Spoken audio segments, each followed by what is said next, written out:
Bonjour à tous et à toutes. Nous avons la chance d'avoir Antoine Bouvier, le grand témoin.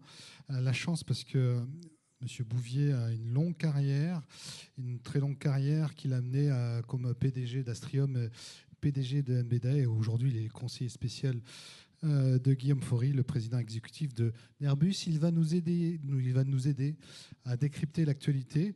Ce qui est important pour un grand témoin, et d'autant plus que ces derniers temps, en tout cas ces derniers mois et ces dernières semaines, il y a eu beaucoup d'actualités. Je pense au premier vol d'Ariane 6, je pense aussi aux rumeurs de consolidation dans le spatial, je pense aussi à la constellation Iris-Square. Donc beaucoup de moments d'actualité, et on va commencer par une gourmandise. Le succès d'Ariane 6 au mois de juillet, qui était attendu après, je suis désolé de le dire, après des mois et de quelques années d'errance dans le domaine de la filière des lanceurs en Europe. Alors, quelle est cette importance? Merci d'abord de cette invitation, ensuite de l'occasion de partager avec vous cet après-midi. D'errance, c'est un jugement de valeur. De retard, oui, ça c'est factuel. Oui, il y a eu des retards importants. Et pendant une période beaucoup trop longue, l'Europe a été privée d'accès souverain à l'espace, puisque les retards d'Ariane 6, la guerre en Ukraine, donc l'interruption de Soyouz, et puis l'échec de Vega ont privé l'Europe de cet accès souverain à l'espace. Donc c'est effectivement une excellente nouvelle, et comme vous le disiez à l'instant, Michel Gourmandis, ça veut dire qu'on la savoure, cette nouvelle. Hein, c'est vrai, elle nous fait plaisir, c'est pas juste une bonne nouvelle objective, ça nous fait plaisir de voir ce succès d'Ariane 6. Martin Sion, le jour de ce succès, disait « l'Europe est de retour ». L'Europe est du retour, c'est un moment historique. Ariane 6 arrive avec une longue carrière devant elle pour de très nombreuses années, liée à sa compétitivité, liée à sa polyvalence, liée à sa capacité dans sa conception d'être optimisée pour des constellations. Et on voit bien que c'est un marché qui croît de façon très, très importante. Et Ariane 6 a donc de très belles perspectives. Mais j'ai lu votre article de la semaine dernière, Michel. Donc ça ne gâche en rien le succès d'Ariane 6. Ça ne donne aucune nuance aux perspectives remarquables qu'Ariane 6 a devant elle. Mais ça pose un certain nombre de questions, qui sont des bonnes questions. Votre article du 5 septembre, je pense que chacun l'a lu. Et si vous ne l'avez pas lu, je vous engage à le lire. Dans le ton qu'on vous connaît, assez fleuri, disant quelque chose comme « l'âge d'or est derrière nous, on aura du sang et des larmes, et on rentre dans une guerre, une compétition intra-européenne ». Tout ça est tout à fait exact. C'est factuel. C'est factuel, mais avec des mots toujours bien choisis. Et par une coïncidence de calendrier, le rapport Draghi a été publié quelques jours après votre article. Je ne dis pas que c'est une réponse de Draghi à Cabirol, je dis que c'est une bonne coïncidence parce que ce rapport Draghi apporte des bonnes réponses. Des bonnes réponses. Et si on est quelques minutes, je sais que le temps est compté, sur le domaine des lanceurs, c'est très compliqué. C'est une équation avec de multiples paramètres. Il y a de très nombreux scénarios, de grandes rivalités, de grandes incompréhensions sur les business models. Mais si on essaye de comprendre quels sont les invariants, c'est-à-dire ce qui restera toujours valable, quels que soient les scénarios dans le domaine des lanceurs. Et c'est tout à fait, non pas confirmé, même documenté par le rapport Draghi. Je pense qu'il y a deux invariants. Le premier invariant, que ça nous plaise ou pas, c'est que les lanceurs sont d'abord une activité de souveraineté, d'accès indépendant à l'espace. Il peut y avoir, il y a, et on cherche à le promouvoir, des activités commerciales. C'est le cas de SpaceX, c'est le cas d'Ariane, ce n'est pas le cas du Japon, ce n'est pas le cas de ULA, il peut y avoir, mais le cœur de l'activité, c'est l'accès souverain à l'espace. Et le deuxième élément, qui nous plaise ou ne nous plaise pas, à mon avis, c'est une évidence, mais comme je suis prudent, je dis un invariant, c'est le fait qu'il n'y a pas la place en Europe pour deux lanceurs lourds. Il y a la place en Europe pour une compétition sur les micros et les mini-lanceurs. Il y a la place en Europe pour une compétition sur des solutions technologiques. il y a la place en Europe pour une compétition de l'innovation qui se développe sur les équipements, sur les moteurs. Il y a de la place en Europe pour une concurrence des initiatives, beaucoup sont présents dans cette salle, sur le transport spatial, sur les modules de service. Là, il y a de la place. Mais quand on parle du produit lanceur lourd, ce qui sera loin dans la prochaine décennie le successeur d'Ariane 62 et 64, il n'y a pas la place pour deux produits. Ça paraît être une évidence, mais en fait, on voit bien dans la situation actuelle qu'il y a de multiples tentations de ne pas voir ces évidences et de dire on va développer un marché commercial et de dire on va développer une concurrence en Europe alors que cette concurrence sera bloquée par les autres acteurs mondiaux. Ça ne veut pas dire, loin de là, qu'il faut continuer comme avant. Et ce que disait Philippe Baptiste au PAF, justement, au mois de juin, il faut complètement changer le paradigme. Mais je pense qu'il faut complètement changer le paradigme en ayant en tête ces deux invariants. Et changer le paradigme, ça veut dire rentrer dans des modes de procurement différents, les services, ça veut dire avoir des évolutions de nos grandes entreprises. Ariane Group, c'est la compétence, l'expérience, la solidité d'une très grande entreprise. Et ce qu'on a fait avec le programme Maya, c'est de trouver l'agilité d'une start-up. Il y a d'autres start-up qui sont ici présentes dans ce secteur. Et c'est, je crois, la responsabilité de l'ensemble des acteurs, non seulement les acteurs industriels, mais peut-être d'abord les acteurs institutionnels, c'est-à-dire les agences, les gouvernements et la Commission. Parce que la Commission aura, je pense, comme Thierry Breton avait essayé de le faire en 2022 avec son initiative qui avait capoté assez vite, qui s'appelait la Launcher Alliance, la Commission, comme la Commission l'a fait sur Galileo, comme la Commission l'a fait sur GMES, qui est devenu Copernicus, de trouver la masse budgétaire, de trouver la dynamique politique, de trouver la taille critique, de trouver l'intégration avec l'ensemble des pays européens pour faire de ces sujets dont on n'arrive pas à sortir, comme c'était le cas sur Galileo, de faire de ces sujets des sujets qui reflètent une grande ambition de l'Europe. Donc c'est à chacun de faire en sorte que de ce grand foisonnement dont on va tirer de grands bénéfices, parce que toutes ces entreprises grosses ou petites qui se développent, c'est des jeunes et des moins jeunes, c'est l'expérience, c'est des solutions techniques novatrices, et tout ça, c'est la force de l'Europe, mais c'est la force de l'Europe à condition qu'on arrive à trouver un mode de convergence. Ça sera la faiblesse de l'Europe si on ne trouve pas de convergence, mais qu'on trouvera justement devant nous une divergence. Donc, soyons satisfaits, soyons très enthousiastes de ce foisonnement d'idées et de cette concurrence dans des stades amont, et faisons en sorte que le caractère souverain de l'accès à l'espace et le fait qu'il n'y a pas de place pour deux lanceurs lourds, ça soit bien considéré et qu'on aille dans ce sens de convergence. Merci Antoine Bouvier pour cet éclairage très instructif. On va passer des lanceurs aux satellites. On a vu que la filière satellitière en France, et en tout cas en Europe, puisque ce sont des acteurs européens, aussi bien Airbus que Thales avaient des difficultés. Quelles sont aujourd'hui, selon vous, les raisons et le besoin de restructurer, voire de consolider cette filière spatiale un peu en danger? Il y a bien entendu des raisons qui nous sont propres, nous industriels, et nous industriels au pluriel. Et ces raisons, ces sujets, c'est des sujets qu'on doit traiter, qu'on a commencé à traiter, c'est notre responsabilité. Mais si on veut comprendre quel est le contexte, comment le contexte a changé, je pense qu'il y a un certain nombre d'éléments qui sont déterminants et qui sont, je veux dire, des évidences, qui sont bien connues de tout le monde dans cette salle. Le premier élément, c'est que ce qui a fait notre force pendant des décennies, c'est-à-dire les satellites de télécom géostationnaires, ce marché est en très forte décroissance, est remplacé par un marché qui est celui des constellations.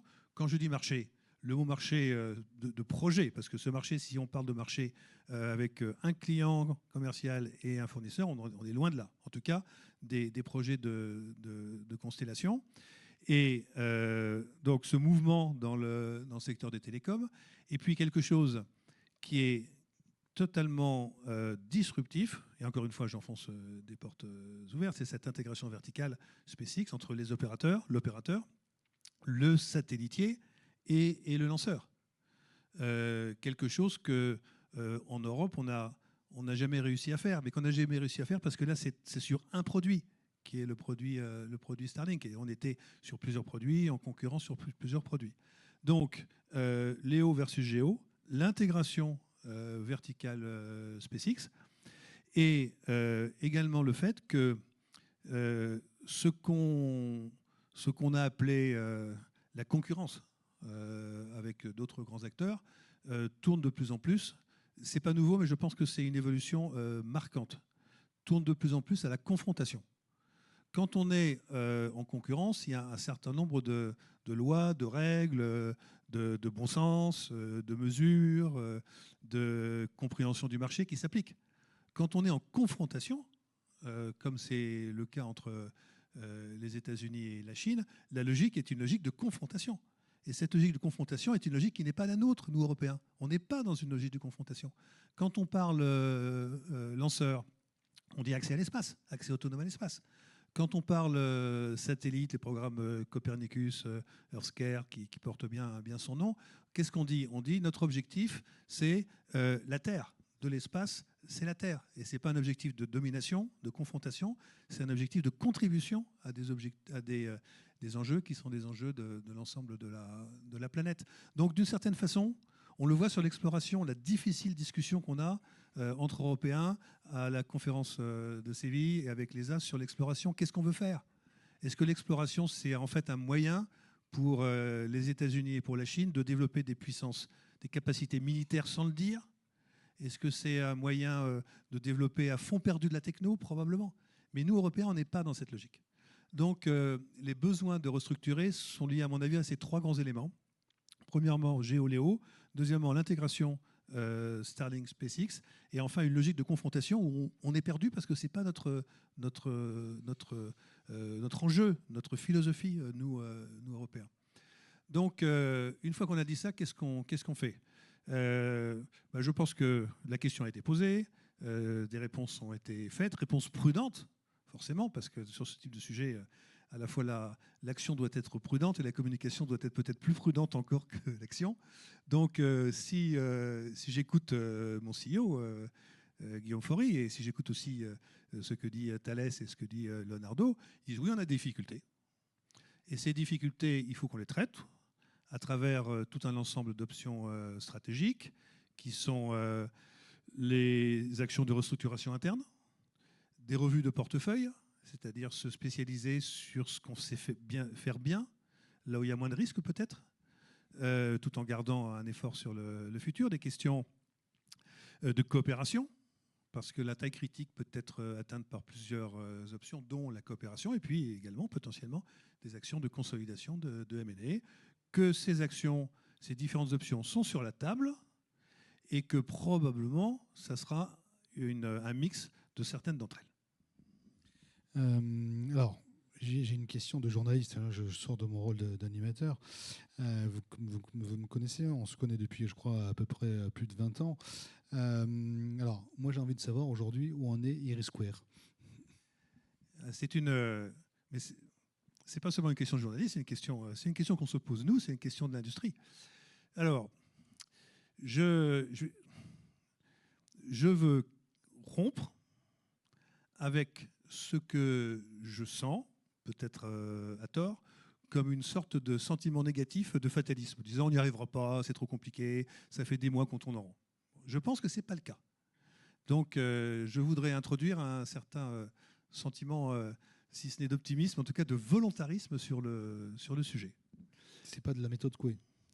Vous en jugerez vous-même, puisque vous êtes journaliste, vous allez analyser ma réponse avec tout le discernement dont vous faites preuve habituellement. Donc, d'abord, on voit bien que la réponse de l'Europe à SpaceX, Starlink, c'est IRIS². Voilà. En Europe, on n'a pas un grand opérateur de constellation, d'ailleurs même aux États-Unis il y en a plusieurs, mais on a 3 opérateurs historiques, Eutelsat, SES, Hispasat, il y en a d'autres, mais c'est les 3 opérateurs qui sont au cœur de la capacité d'opérateurs de télécom européennes. Et ces 3 opérateurs sont en danger très aigu avec SpaceX. Donc ils ont, eux, niveau 3 de la fusée, ils ont eu un enjeu absolument majeur de se mettre d'accord pour trouver une voie commune. Et pour se mettre d'accord, ils n'ont pas seulement une discussion entre eux, ils ont une discussion avec la Commission et la Commission est prête à mettre 6, peut-être 7 milliards d'euros sur la table.